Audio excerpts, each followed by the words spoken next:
Have you ever looked at someone and felt like the entire world stopped for 3 seconds? Like in that brief moment, something inexplicable happened between you? I'm not talking about ordinary physical attraction. I'm talking about something much deeper. Something Carl Jung would call soul recognition. But here's the problem. How do you know if that person who makes your heart race is truly your soulmate, or just another fleeting passion that will disappear in a few months?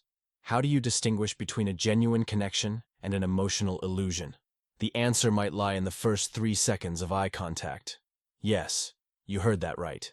3 seconds. And in this video, I'm going to teach you a test based on Carl Jung's teachings that can reveal the truth about anyone in your life right now. This isn't just any test, it's a method Jung developed over decades of studying the deepest human connections. And the most interesting part is that it works even when you're not physically with the person. You can apply this test right now by thinking of someone specific in your life. So, tell me in the comments, do you have someone in mind to take this test? Someone you're not sure about whether it's a real connection or just an illusion? Because by the end of this video, you'll have your answer. And go ahead and subscribe to the channel and hit the notification bell. Because this might be the video that completely changes your perspective on love and relationships. Carl Jung spent his entire life trying to understand why some people connect so deeply it seems to transcend time and space, while others, even after years together, remain strangers to each other. And he discovered something fascinating. True soul connection doesn't happen in the conscious mind. It happens at a much deeper level, in what he called the collective unconscious. When you meet your soulmate, it's not your rational brain that recognizes this person. It's something much more primitive and powerful. It's as if two parts of the same being recognize each other after a long separation. Jung explained this through the concept of anima and animus, the internal counterparts we all carry of the energy opposite to our own. But how does this manifest in practice? Jung observed that when two people have a true soul connection, there's a phenomenon he called instant synchronicity. In the first seconds of contact, a kind of telepathic communication happens between the unconscious minds. It's like two frequencies automatically tuning into each other. Now, fleeting passion is completely different. It's born from projection. You see something in the other person that isn't really there, but that you need to see to satisfy an emotional need. It's intense, it's overwhelming, but it's not real. It's like falling in love with your own fantasy projected onto another person. The crucial difference is that a soulmate sees you as you really are, not as you'd like to be seen. Fleeting passion sees you as you present yourself, through your persona, your social mask. That's why fleeting passion is easier, more comfortable in the beginning. You don't have to truly expose yourself. But Jung discovered there's a way to distinguish one from the other immediately.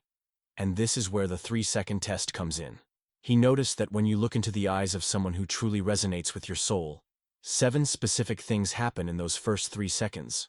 And if all 7 of these things are present, you can be certain this person is special in your life. Now, before applying the test, you need to understand that it works even if you're not physically with the person. You can take this test right now, thinking of someone specific. Simply visualize that person's face, especially their eyes, and observe what happens inside you in the next 3 seconds. So grab paper and pen, or open your phone's notepad. We're going to take this test together. And at the end, you'll know if that person in your mind is truly your soulmate, or just another emotional illusion. The first thing Jung identified is what he called immediate recognition. When you look into your soulmate's eyes, even if it's the first time you've met, there's an inexplicable feeling of familiarity. It's like you've known this person for a long time, maybe for lifetimes. It's not just physical attraction, it's soul recognition. Now visualize the person you have in mind. See their eyes in your imagination. In the first 3 seconds, do you feel that familiarity? Do you have the sensation that you know this person from somewhere beyond this time and space? If yes, write it down. First criterion met. But be careful not to confuse this with the feeling of, I've seen this person before, or they remind me of someone. Soul recognition is much deeper. It's like you're looking at a part of yourself that was lost and finally found. It's a feeling of completeness, not similarity. Jung explained that this happens because, at the level of the collective unconscious, soulmates are like 2 parts of the same archetype. When they meet, the unconscious immediately recognizes this connection. That's why some people report that upon meeting their soulmate, they felt like they were coming home. If you didn't feel this when visualizing the person, it doesn't mean there isn't a special connection. It might be that you have an important relationship, but perhaps it's not a soulmate connection. And that's okay. Not every deep connection needs to be a soulmate connection to be valuable. The second thing Jung identified is what he called emotional transparency. When you look into your soulmate's eyes, there's a feeling that all your social masks dissolve instantly. You feel completely seen, not just observed. It's as if this person can see directly into your soul, beyond all defenses and pretenses. Now, think again of the specific person you have in mind. When you visualize their eyes, do you feel that they can see who you really are? Not just the version of yourself you present to the world, but your vulnerabilities, your fears, your deepest hopes. And more importantly, do you feel safe being seen this way? This is a crucial point. With a soulmate, emotional transparency doesn't generate fear. It generates relief. It's like you can finally take off all the masks and rest from pretending to be someone you're not. With fleeting passion, the idea of being completely seen usually causes anxiety, because you're afraid that if the person really knows you, they'll leave. Jung observed that people often sabotage relationships with potential soulmates precisely because of this transparency. They're so afraid of being truly seen that they prefer to stay in superficial relationships where they can keep their masks intact. If when visualizing this person you feel that they see you truly, and this brings you peace, not fear, write it down. Second criterion met. If you feel you need to maintain an image or performance to keep their interest, that's more indicative of fleeting passion. The third manifestation is what Jung called activation of the self. The self, in Jungian psychology, is your most authentic, complete, and integrated self. When you're in the presence of your soulmate, this person not only accepts you as you are, but also awakens aspects of your personality that perhaps you didn't even know existed. Visualize again the specific person you have in mind. When you think of them, do you feel like you become a better version of yourself? Not a different version, but a more complete, more authentic version? It's like their presence activates dormant parts of your personality. With a soulmate, you don't need to change to be accepted. You simply flourish. It's as if this person were a catalyst for your natural evolution. You feel inspired to grow, not pressured to change. Jung explained that this happens because the soulmate resonates with yourself, not with your ego. The ego is the part of you that's always trying to adapt, impress, be accepted. The self is who you really are when all the masks fall. A soulmate loves and awakens yourself, while fleeting passion is usually only interested in your ego. There's a subtle but important difference here. If you feel you need to become a different person to maintain the person's interest, that's not self-activation. That's pressure on the ego. But if you feel you can be more authentic, more true, more yourself in this person's presence, then the self is being activated. If when thinking of this person you feel they awaken the best in you without asking you to change, write it down. Third criterion met. If you feel you need to be someone different to maintain their interest, that's more characteristic of fleeting passion. The fourth manifestation is what Jung identified as energetic synchronicity. When you look into your soulmate's eyes, there's a feeling that the energy between you synchronizes instantly. It's like you're breathing at the same rhythm, thinking on the same frequency, vibrating in the same tune. Now, visualize again the person you have in mind. When you think of them, do you feel there's a natural energetic harmony between you? Not forced, not artificially created, but like you naturally tune into each other?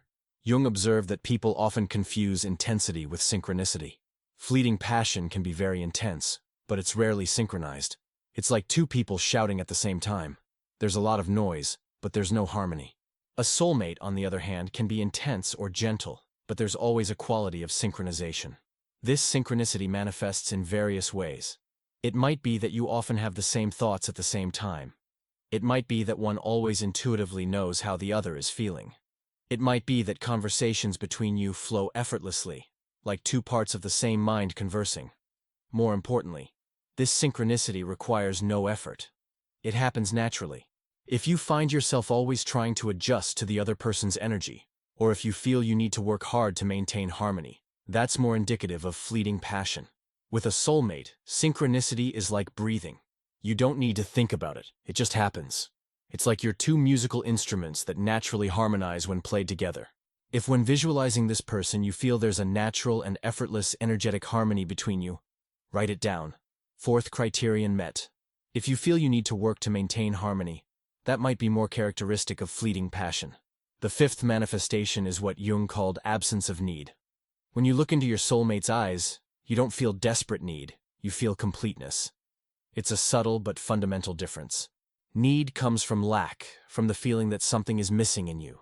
Completeness comes from recognition, from the feeling that you found something that was always there, but was hidden. Visualize again the specific person you have in mind. When you think of them, do you feel a desperate need to have them in your life, or do you feel peaceful completeness? Need is anxious, urgent, sometimes even obsessive. Completeness is serene, confident, patient. Jung explained that fleeting passion usually springs from need. You see in the other person something you think will fill a void in you. It might be validation, security, adventure, status. But the soulmate doesn't fill a void. They awaken something that was already complete within you. This is one of the most important distinctions. If you feel you need this person to be happy, to feel complete, to be who you should be, that's more characteristic of fleeting passion. Need always comes with fear. Fear of losing, fear of not being reciprocated, fear of not being enough. But if you feel this person awakens something that was already complete within you, if you feel you can be happy regardless of what happens with the relationship, if you genuinely want this person's well-being even if it means they won't be with you, then that's more characteristic of a soulmate. Completeness isn't in a hurry. It knows that what's true always finds its way. Need is in a hurry because it's afraid the opportunity will disappear. If when visualizing this person you feel completeness instead of need, write it down. Fifth criterion met. If you feel urgent need, that might be more characteristic of fleeting passion. The sixth manifestation is what Jung identified as expansion of consciousness.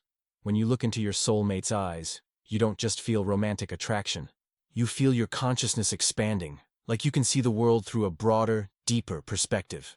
Now, think again of the specific person you have in mind. When you visualize their eyes, do you feel your perception expanding? That you can see beyond everyday worries, beyond small fears, beyond the limitations that normally restrict your thinking? Jung observed that soulmates function as catalysts for consciousness expansion. They don't just make you feel good, they make you think differently, see differently, be differently. It's like this person's presence activates parts of your mind that normally stay dormant. This expansion manifests in various ways. You might feel you understand life's mysteries better. You might feel a deeper connection with nature, with art, with spirituality. You might feel your personal problems become less important in the face of the greatness of what you're experiencing. It's important to distinguish this from the typical euphoria of fleeting passion. Euphoria is intense, but superficial. It's like being under the influence of a drug. You feel incredible, but not necessarily wiser. Consciousness expansion is more subtle, but deeper. It's like seeing everything with new eyes. With a soulmate, you don't lose the ability to think rationally. On the contrary, you think more clearly, but from a broader perspective. With fleeting passion, you often lose the ability to think rationally because you're being dominated by emotion. If when visualizing this person you feel your consciousness expanding, that you see the world in a broader and deeper way, write it down. Sixth criterion met. If you only feel euphoria or obsession, that might be more characteristic of fleeting passion. The seventh and final manifestation is what Jung called inner certainty. When you look into your soulmate's eyes, there's a certainty that comes from a very deep place within you. It's not the certainty of the mind, which can be influenced by desires and fears. It's the certainty of the soul, which simply knows. This certainty doesn't need external proof. It doesn't depend on how the other person behaves, how much interest they show, how compatible you are superficially. It's a certainty that transcends circumstances. It's like something very ancient within you recognizes something very ancient within them. Visualize one last time the specific person you have in mind. When you think of them, do you feel a deep and inexplicable certainty? A certainty that doesn't need justifications, that doesn't depend on external evidence, that simply exists. Jung observed that people often ignore this inner certainty because it doesn't make sense to the rational mind. They prefer to base themselves on superficial compatibility, external signs, social approval. But the soul's certainty is deeper and more reliable than any rational analysis. This certainty comes accompanied by deep peace. Even if external circumstances are complicated, even if it's not the right time, even if there are seemingly insurmountable obstacles, There's an inner peace that knows that somehow everything will work out as it should be. It's important to distinguish this from obsession. Obsession is anxious, restless, desperate. Inner certainty is calm, confident, patient. Obsession needs constant confirmation. Inner certainty is self-contained. If when visualizing this person you feel a deep and inexplicable certainty accompanied by inner peace, write it down. Seventh criterion met. If you feel obsession or need for constant confirmation, that might be more characteristic of fleeting passion. Now, let's analyze your results. If you identified all 7 criteria, or at least 5 of them, there's a strong possibility this person is a soulmate. Jung observed that it's not common for all 7 manifestations to be present with the same intensity. But when 5 or more are present, it usually indicates a soul connection.